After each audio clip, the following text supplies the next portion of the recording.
एक बार भगवान शिव और माँ पार्वती हरिद्वार में भ्रमण कर रहे थे। माँ पार्वती ने देखा कि सहस्त्रों मनुष्य माँ गंगा में स्नान कर हर हर गंगे कहते हुए चले आ रहे थे, लेकिन सभी इंसान अभी भी पाप परायण लग रहे थे। माँ पार्वती भगवान शिव से पूछती है कि प्रभु, अब गंगा समर्थ नहीं रही? प्रभु ने पूछा, पार्वती तुमने ऐसा प्रश्न क्यों किया? माँ पार्वती का कहना है कि प्रभु, इन सभी संगमों के पापों का अंत क्यों नहीं हुआ? भगवान शिव कहते हैं कि पार्वती, गंगा तो अभी भी सर्वसमर्थ है, लेकिन सभी ने पापनाशिनी गंगा में स्नान नहीं किया। माँ पार्वती विस्मित बोली, प्रभु, अभी तो गंगा में स्नान कर इन लोगों के शरीर को भी सुखे नहीं और आप कह रहे हैं कि केवल पापनाशिनी गंगा में स्नान नहीं किया। भगवान शिव ने कहा, पार्वती, मैं तुम्हें यह बात भेद का बताऊंगा। अगले दिन सुबह बारिश हुई और सभी रास्ते पानी और होने से भर गए। शिव ने एक वृद्ध के रूप में भगवान का एक रूप धारण कर लिया था, जिसमें वे विराजमान थे, जिसमें वह गिर गए थे और उनकी वृद्धावस्था का कारण भी नहीं निकला। उन्होंने माँ पार्वती को समझाया कि गंगा, तुम स्नान कर आओ।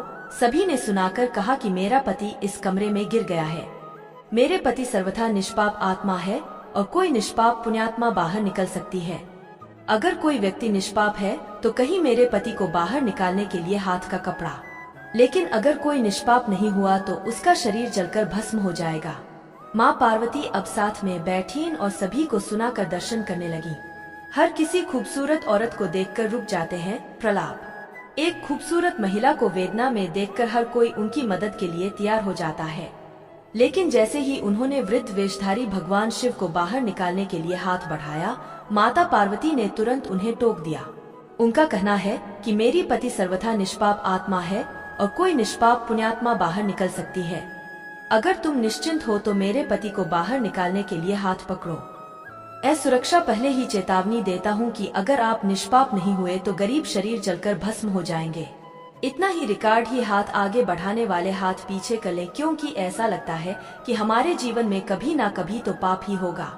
दूसरे उनके मन में आता है कि इस बुंदे के लिए अपने जान जोखिम में क्यों डाला गया। ऐसे ही सुबह से लेकर शाम हो गई, हजारों लोग स्नान कर चले गए, लेकिन किसी ने भी बूढ़े को निकालने की हिम्मत नहीं की। शाम के समय एक युवा हाथ में लोटा लेकर वहां से गुजरा तो माँ पार्वती ने भी अपनी व्यथा सुना दी। जब वह मदद करने के लिए हाथ बढ़ाने लगा तो उसने भी यही बात कही जो अब तक वहां से हजारों लोगों को जहां जहां गया था। अगर तुम सर्वथा निष्पाप हो तो ही मेरे पति को हाथ नहीं लगाना, तो तुम बस हो जाओगे। वह किशोरी बोली, माता, मैं अभी तो पतित पावनी गंगा में स्नान करके आई हूँ और गंगा स्नान के बाद सभी पाप नष्ट हो जाते हैं। अभी आपके पति को बाहर निकाल रहा हूँ। उन्होंने वृद्ध के रूप में भगवान शिव के हाथ को बाहर निकाला। भगवान शिव और माँ पार्वती ने अपने वास्तविक स्वरूप के दर्शन नीचे दिए हैं। भगवान शिव बोले कि देखो पार्वती, हजारों लोगों में से केवल इस युवा ने ही पूर्ण श्रद्धा से स्नान कराया था कि गंगा स्नान से व्यक्तिगत निष्पाप हो जाता है। देखने का मतलब यह है कि जो व्यक्ति बिना किसी श्रद्धा और विश्वास के गंगा स्नान करता है, इसलिए उसका पूर्ण फल प्राप्त नहीं होता है। इसका अर्थ यह है कि गंगा स्नान का कोई फल नहीं है, बल्कि गंगा स्नान का वास्तविक फल वही है जो पूर्ण श्रद्धा भावना से स्नान करता है।